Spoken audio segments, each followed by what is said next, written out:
ओम साईं राम।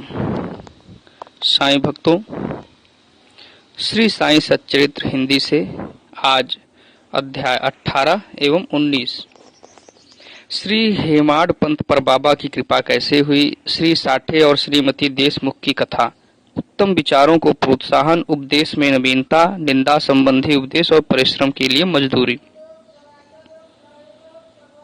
ब्रह्म ज्ञान हेतु लालायित एक धनी व्यक्ति के साथ बाबा ने किस प्रकार व्यवहार किया, इसका वर्णन हेमाड पंत ने गत 2 अध्यायों में किया है। अब हेमाड पंत पर किस प्रकार बाबा ने अनुग्रह कर उत्तम विचारों को प्रोत्साहन देकर उन्हें फलीभूत किया तथा आत्मोन्नति व परिश्रम के प्रतिफल के संबंध में किस प्रकार उपदेश किए, इनका इन 2 अध्यायों में वर्णन किया जाएगा।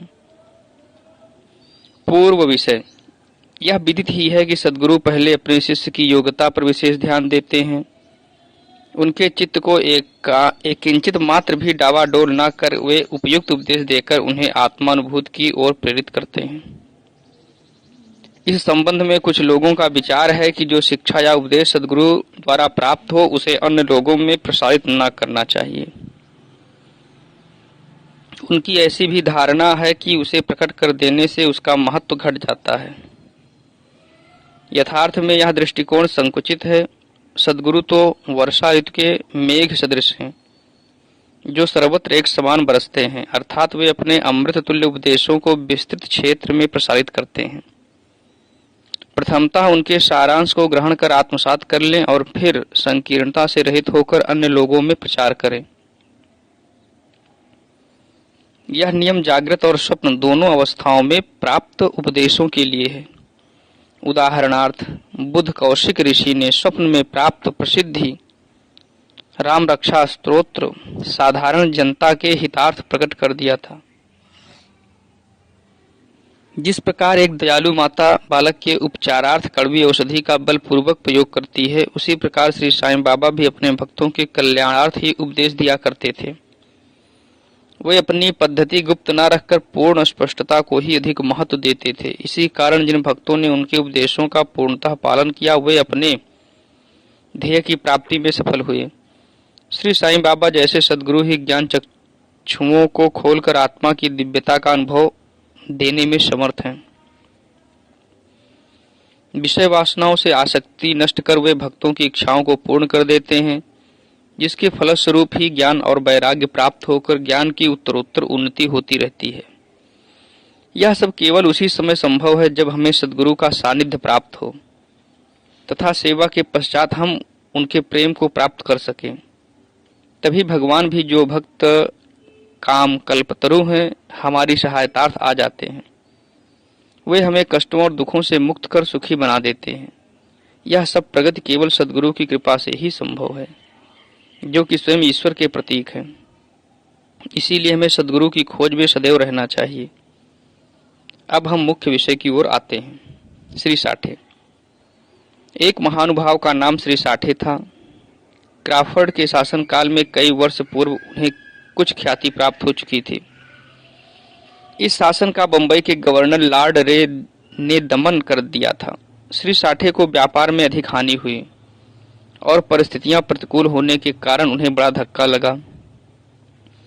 वे अत्यंत दुखित और निराश हो गए और अशांत होने के कारण घर छोड़कर किसी एकांत स्थान में वास करने का विचार करने लगे। बहुधा मनुष्यों को ईश्वर की स्मृति आपत्ति काल तथा दुर्दिन में ही आती है और उनका विश्वास भी ईश्वर की ओर ऐसे भी समय में बढ़ जाता है। तभी वे कष्टों के निवारणार्थ उनसे प्रार्थना करने लगते हैं। यदि उनके पाप कर्म शेष ना रहे हों तो भगवान भी उनकी भेंट किसी संत से करा देते हैं, जो उनके कल्याणार्थ ही उचित मार्ग का निर्देश कर देते हैं। ऐसा ही श्री साठे के साथ भी हुआ। उनके एक मित्र ने उन्हें शिरडी जाने की सलाह दी, जहां मन की शांति प्राप्त करने और इच्छा पूर्ति के निमित्त देश के कोने कोने से लोगों के झुंड आ रहे हैं।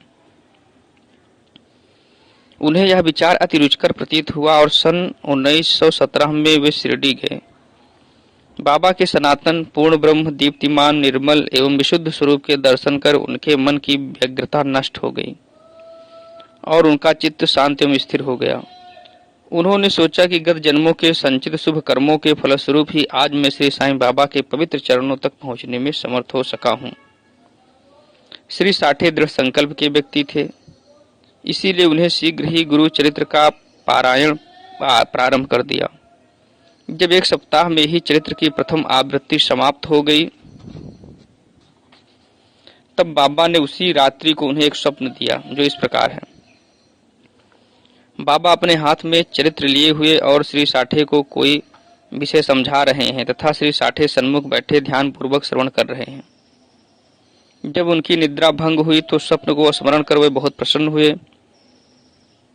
उन्होंने विचार किया कि यह बाबा की अत्यंत कृपा है जो इस प्रकार अचेतन अवस्था में पड़े हुओं को जागृत कर उन्हें गुरु चरित्र का अमृत पान करने का अवसर प्रदान करते हैं।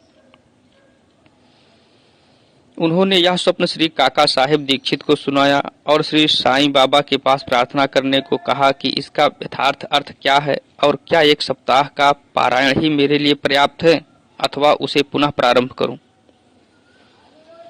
श्री काका साहेब दीक्षित ने उचित अवसर पाकर बाबा से पूछा कि हे देव, उस दृष्टांत से आपने श्री साठे को क्या उपदेश दिया है? क्या वे पारायण सप्ताह स्थगित कर दें? वे एक सरल हृदय भक्त हैं, इसीलिए उनकी मनोकामना आप पूर्ण करें और हे देव, कृपा कर उन्हें इस स्वप्न का यथार्थ अर्थ भी समझा दें। तब बाबा बोले कि उन्हें गुरु चरित्र का एक सप्ताह और पारायण करना उचित है।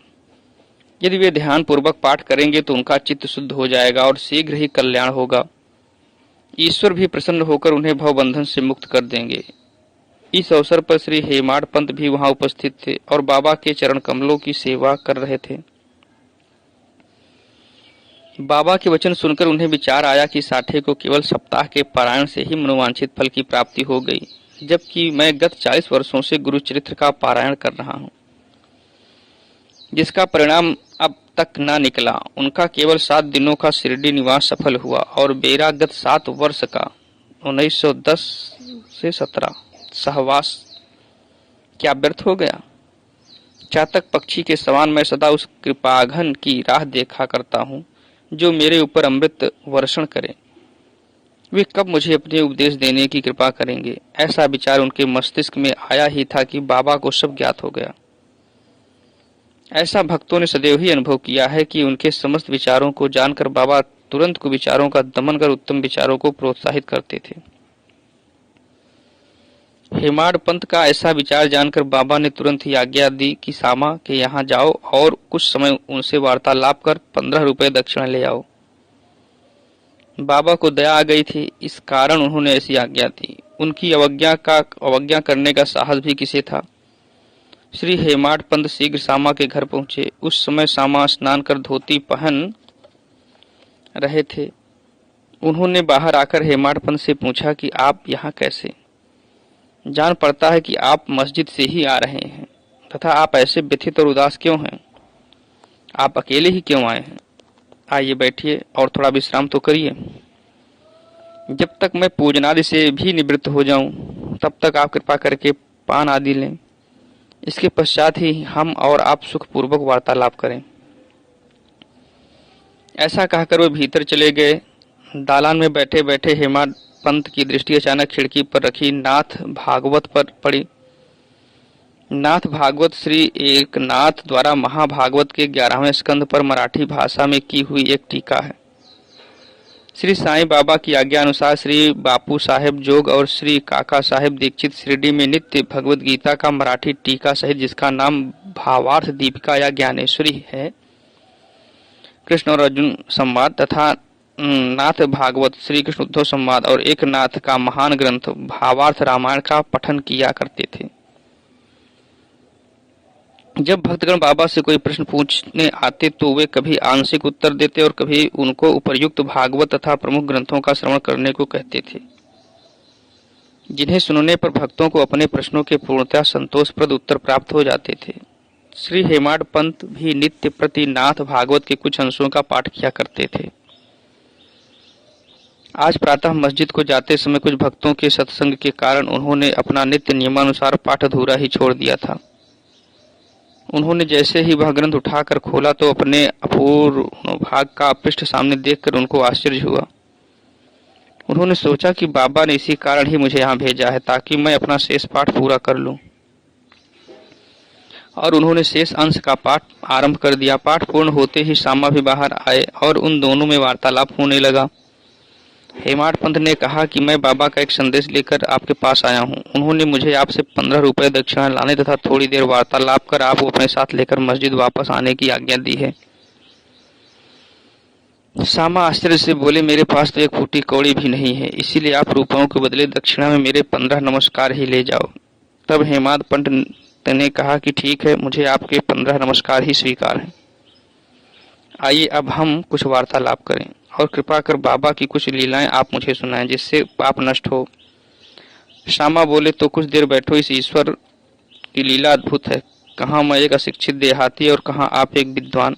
यहाँ आने के पश्चात तो आप बाबा की अनेक लीलाएं स्वयं देख ही चुके हैं, जिनका अब मैं आपके समक्ष कैसे वर्णन कर सकता हूँ। अच्छा, यह पान सुपारी तो खाओ, तब तक मैं कपड़े पहन लूं।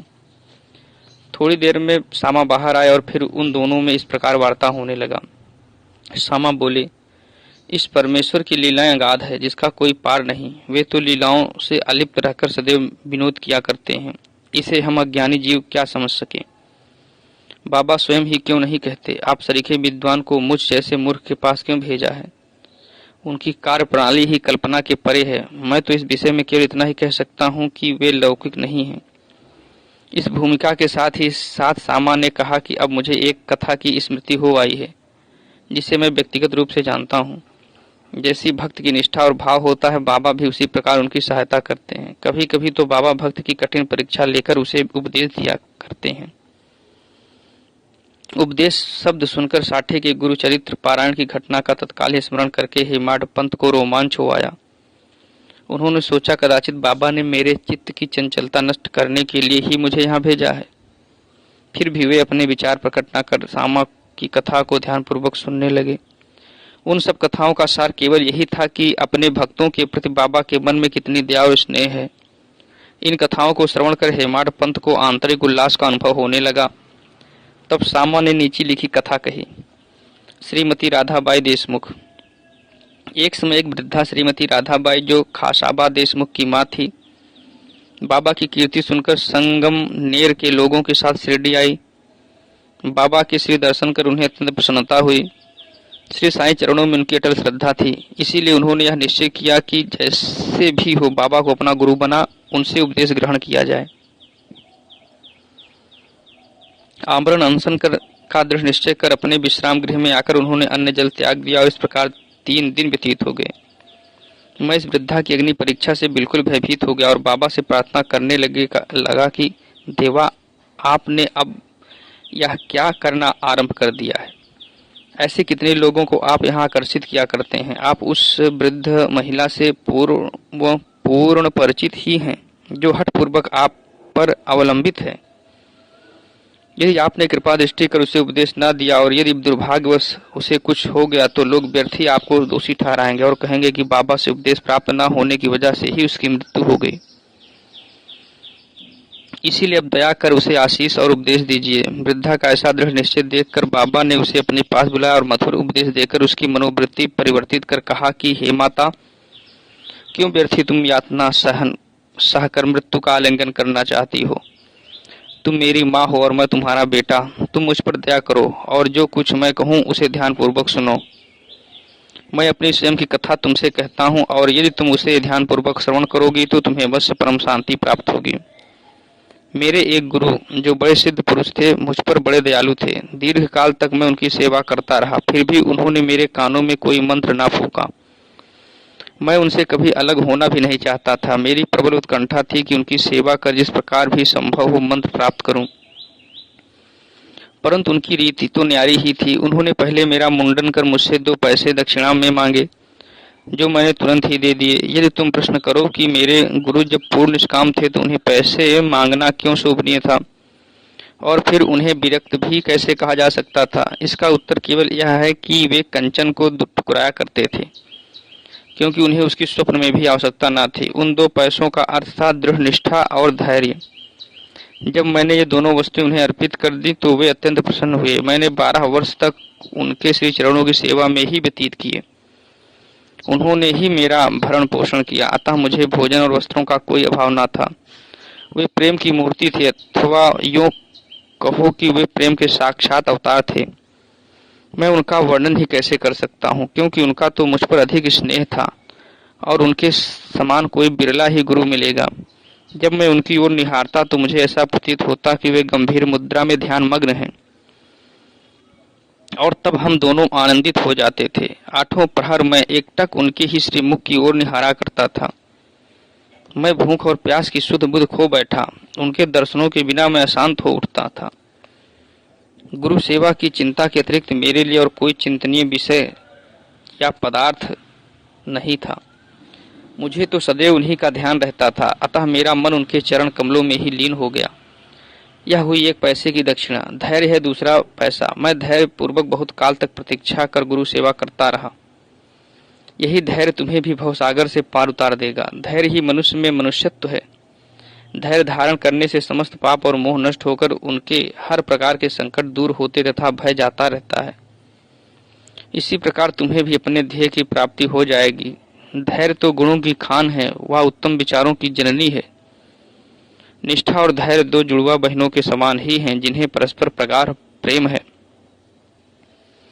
मेरे गुरु मुझसे किसी वस्तु की आकांक्षा न रखते थे। उन्होंने कभी मेरी उपेक्षा न की, वरन सदैव रक्षा करते रहे। यद्यपि मैं सदैव उनके चरणों के समीप ही रहता था, फिर भी कभी किन्हीं अन्य स्थानों पर यदि चला जाता तो भी मेरे प्रेम में कमी कभी न हुई। वे सदा मुझ पर कृपा दृष्टि रखते थे। जिस प्रकार कछुई प्रेम दृष्टि से अपने बच्चों का पालन करती है, चाहे वे उसके समीप हों अथवा नदी के उस पार।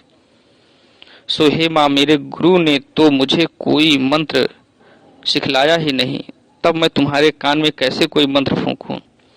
केवल इतना ही ध्यान रखो कि गुरु की भी कछुई के समान ही प्रेम दृष्टि से हमें संतोष प्राप्त होता है।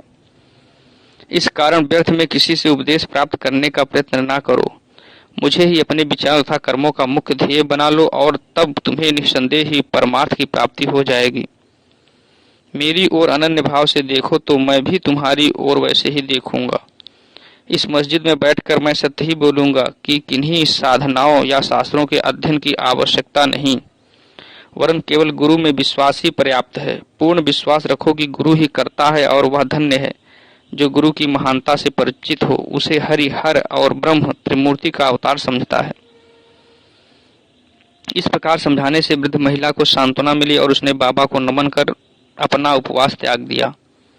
यह कथा ध्यान पूर्वक एकाग्रता से श्रवण कर तथा उसके उपयुक्त अर्थ पर विचार कर हेमाड पंत को बड़ा आश्चर्य हुआ। उनका हृदय भर आया और उन्हें रोमांच हो उठा। अत्यंत आनंद विभोर हो जाने से उनका कंठ रुंध गया और वे मुख से एक शब्द भी न बोल सके। उनकी ऐसी स्थिति देख श्यामा ने पूछा कि आप ऐसे स्तब्ध क्यों हो गए, बात क्या है। बाबा की तो इस प्रकार की लीलाएं अगणित हैं, जिनका वर्णन मैं किस मुख से करूं। ठीक उसी समय मस्जिद में घंटानाद होने लगा, जो कि मध्याह्न पूजन तथा आरती के आरंभ का द्योतक था। तब श्यामा और हेमाड पंत भी शीघ्र ही मस्जिद की ओर चले। बापू साहेब जोग ने पूजन आरंभ कर दिया था। स्त्रियां मस्जिद में ऊपर खड़ी थीं और पुरुष वर्ग नीचे मंडप में। सब उच्च स्वर में वाद्यों के साथ साथ आरती गा रहे थे। तभी हेमाड पंत का हाथ पकड़े हुए श्यामा भी ऊपर पहुंचे और वे बाबा के दाहिनी ओर तथा हेमाड पंत बाबा के सामने बैठ गए। उन्हें देख बाबा ने श्यामा से लाई हुई दक्षिणा देने के लिए कहा। तब हेमाड पंत ने उत्तर दिया कि रुपयों के बदले श्यामा ने मेरे द्वारा आपको 15 नमस्कार भेजे हैं तथा स्वयं ही यहाँ आकर उपस्थित हो गए हैं। बाबा ने कहा, अच्छा ठीक है, तो अब मुझे यह बताओ कि तुम दोनों में आपस में किस विषय पर वार्तालाप हुआ है। तब घंटे, ढोल और सामूहिक गान की ध्वनि की चिंता न करते हुए हेमाड पंत उत्कंठा पूर्वक उन्हें यह वार्तालाप सुनाने लगे। बाबा भी सुनने को उत्सुक थे, इसीलिए वे तकिया छोड़कर थोड़ा अलग झुक गए। हेमाड पंत ने कहा कि वार्ता अति सुखदायी थी। विशेषकर उस वृद्ध महिला की कथा तो ऐसी अद्भुत थी कि जिसे श्रवण कर मुझे तुरंत ही विचार आया कि आपकी लीलाएं अगाध हैं, और इस कथा की ही ओट में आपने मुझ पर विशेष कृपा की है। तब बाबा ने कहा,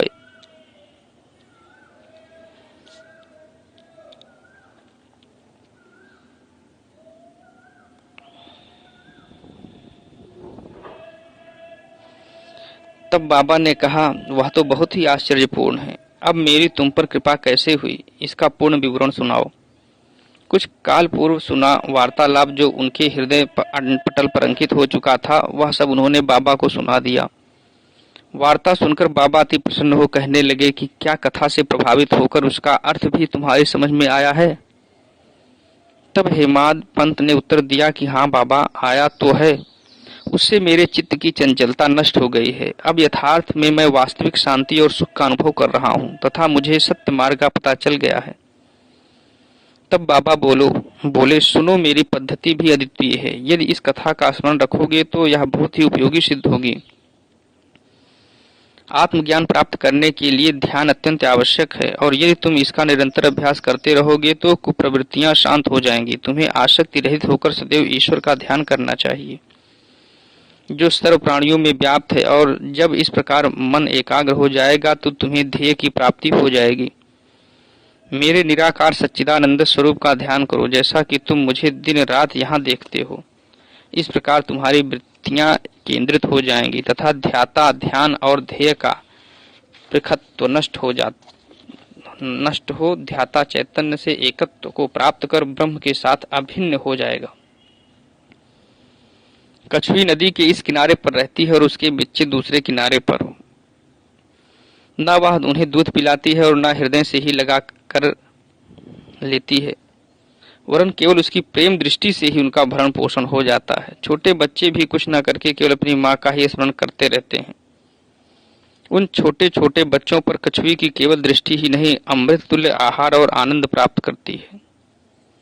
ऐसा ही गुरु और शिष्य का भी संबंध है। बाबा ने अंतिम शब्द कहे ही थे कि आरती समाप्त हो गई और सबने उच्च स्वर से श्री सच्चिदानंद सद्गुरु साईनाथ महाराज की जय बोली।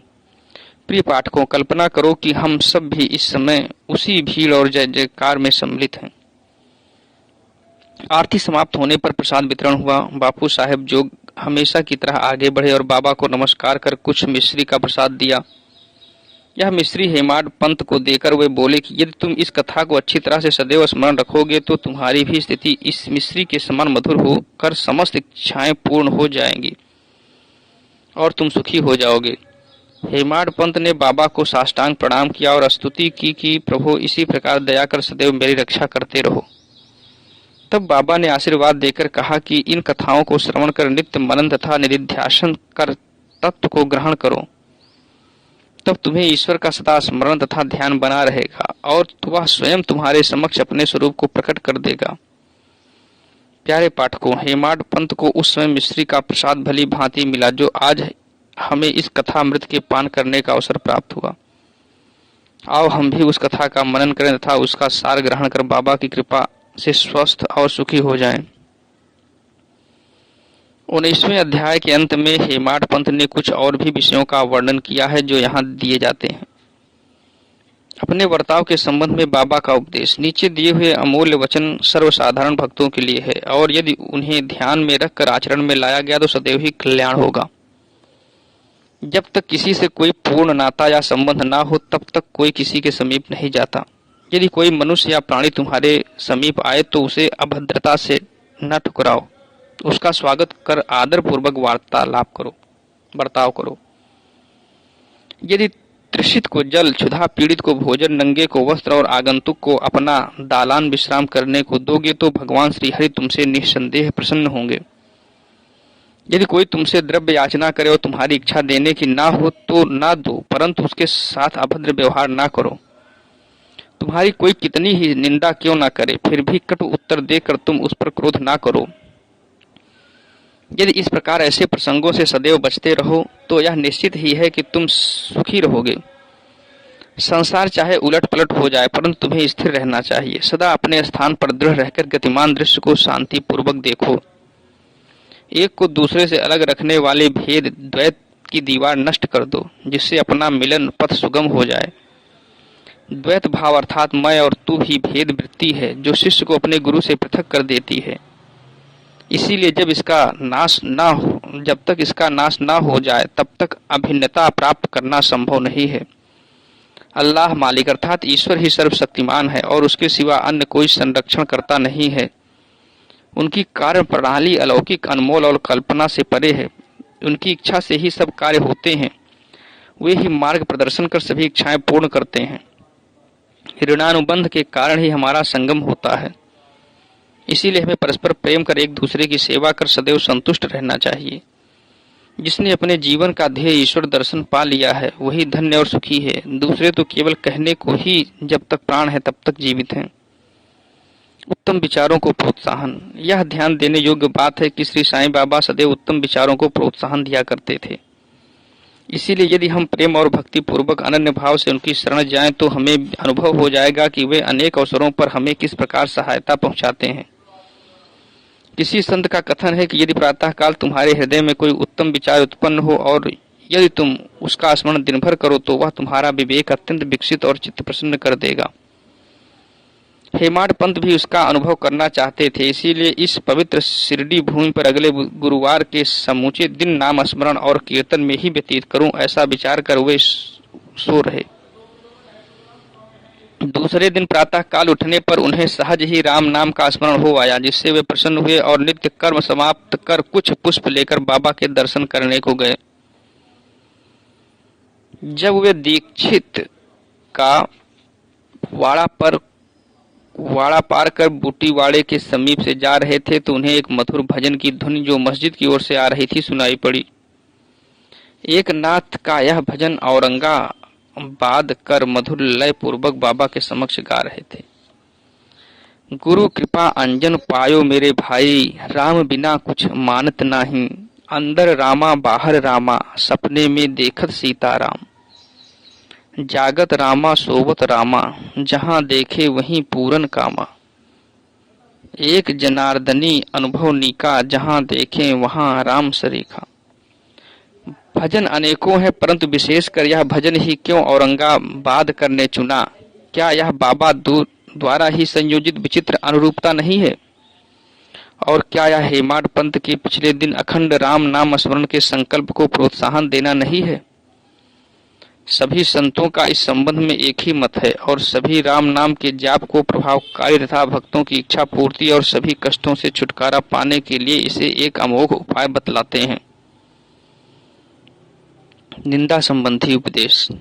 उपदेश देने के लिए किसी विशेष समय या स्थान की प्रतीक्षा न कर बाबा यथा योग्य समय पर ही स्वतंत्रता पूर्वक उपदेश दिया करते थे। एक बार एक भक्त ने बाबा की अनुपस्थिति में दूसरे लोगों के सम्मुख किसी को अपशब्द कहे। गुणों की उपेक्षा कर उसने अपने भाई के दोषारोपण में इतने बुरे कटु वाक्यों का प्रयोग किया कि सुनने वालों को भी उसके प्रति घृणा होने लगी। बहुधा देखने में आता है कि लोग व्यर्थ ही दूसरों की निंदा कर झगड़ा और बुराइयां उत्पन्न करते हैं। संत तो निंदा को दूसरी ही दृष्टि से देखा करते हैं।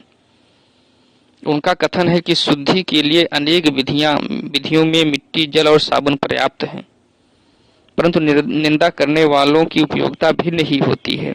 वे दूसरों के दोषों को केवल अपनी जिह्वा से ही दूर करते हैं और इस प्रकार वे दूसरों की निंदा कर उनका उपकार ही किया करते हैं, जिसके लिए वे धन्यवाद के पात्र हैं। निंदक को उचित मार्ग पर लाने के लिए साईं बाबा की पद्धति सर्वथा ही भिन्न थी। वे तो सर्वज्ञ थे, इसीलिए उस निंदक के कार्य को वे समझ गए। मध्याह्न काल में जब लेंडी के समीप उससे भेंट हुई तब उन्होंने बिष्ठा खाते हुए काक सुअर की ओर उंगली उठाकर उससे कहा कि देखो वह कितने प्रेम पूर्वक बिष्ठा खा रहा है। तुम जी भरकर अपने भाइयों को सदा अपशब्द करते हो और यह तुम्हारा आचरण भी ठीक उसी के सदृश ही है। अनेक शुभ कर्मों के परिणाम स्वरूप ही तुम्हें मानव तन प्राप्त हुआ और इसीलिए यदि तुमने इसी प्रकार आचरण किया तो शिरडी तुम्हारी सहायता ही क्या कर सकेगी।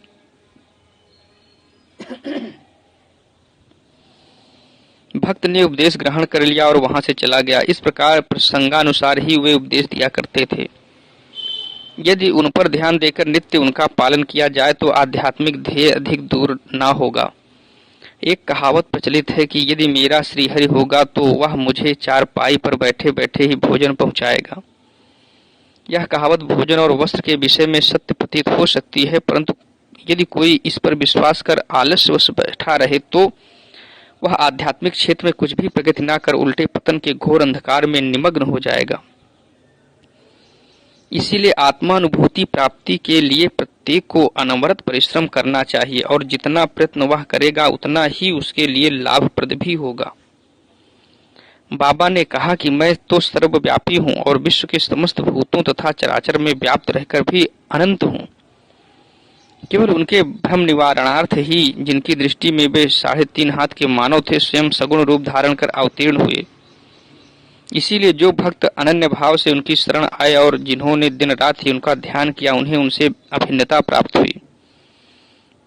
जिस प्रकार की माधुर्य और मिश्री लहर और समुद्र तथा नेत्र और कांति में अभिन्नता हुआ करती है, जो आवागमन के चक्र से मुक्त होना चाहे वे शांत और स्थिर होकर अपना धार्मिक जीवन व्यतीत करें। दुखदायी कटु शब्दों के प्रयोग से किसी को दुखित न कर सदैव उत्तम कार्यों में संलग्न रहकर अपना कर्तव्य करते हुए अनन्य भाव से भय रहित हो उनकी शरण में जाना चाहिए। जो पूर्ण विश्वास से उनकी लीलाओं का श्रवण कर उनका मनन करेगा तथा अन्य वस्तुओं की चिंता त्याग देगा, उसे निसंदेह ही आत्मानुभूति की प्राप्त होगी। उन्होंने अनेकों से नाम का जाप कर अपनी शरण में आने को कहा, जो यह जानने को उत्सुक थे कि मैं कौन हूँ।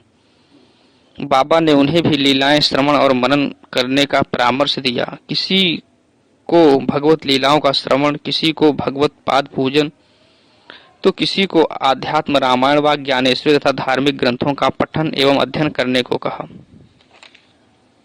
अनेकों को अपने चरणों के समीप ही रखकर बहुतों को खंडोबा के मंदिर में भेजा तथा अनेकों को विष्णु सहस्त्र नाम का जाप करने व छांदोग्य उपनिषद तथा गीता का अध्ययन करने को कहा। उनके उपदेशों की कोई सीमा न थी। उन्हें किन्हीं को प्रत्यक्ष और बहुतों को स्वप्न में दृष्टांत दिए। एक बार वे एक मदिरा सेवी के स्वप्न में प्रकट होकर उसकी छाती पर चढ़ गए और जब उसने मद्यपान त्यागने की शपथ खाई तभी उसे छोड़ा। किसी किसी को मंत्र जैसे गुरु ब्रह्मा आदि का अर्थ स्वप्न में समझाया था। कुछ हठ योगियों को हठ योग छोड़ने का निर्देश देकर चुपचाप बैठ धैर्य रखने को कहा। उनके सुगम पथ और विधि का वर्णन ही असंभव है। साधारण सांसारिक व्यवहारों में उन्होंने अपने आचरण द्वारा ऐसे अनेकों उदाहरण प्रस्तुत किए, जिनमें से एक यहाँ नीचे दिया जाता है। परिश्रम के लिए मजदूरी।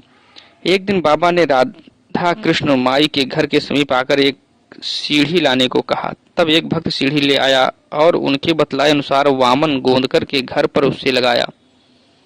वे उनके घर पर चढ़ गए और राधा कृष्ण माई के छप्पर पर से होकर दूसरे छोर से नीचे उतर आए। इसका अर्थ किसी की समझ में न आया। राधा कृष्ण माई इस समय ज्वर से कांप रही थी, इसलिए हो सकता है कि उनका ज्वर दूर करने के लिए ही उन्होंने ऐसा किया हो। नीचे उतरने के पश्चात शीघ्र ही उन्होंने सीढ़ी लाने वाले को 2 रुपए पारिश्रमिक स्वरूप दिए। तब एक ने साहस कर उनसे पूछा कि इतने अधिक पैसे देना क्या अर्थ रखता है। उन्होंने कहा कि किसी से बिना उसके परिश्रम का मूल्य चुकाए कार्य न कराना चाहिए और कार्य करने वाले को उसके श्रम का शीघ्र निपटारा कर उदार हृदय से मजदूरी देनी चाहिए। श्री सद्गुरु साईनाथ अर्पणमस्तु। शुभम भवतु। बोलिए सच्चिदानंद सद्गुरु साईनाथ महाराज की जय। भक्तों, वीडियो देखने के लिए धन्यवाद। आपका दिन शुभ हो।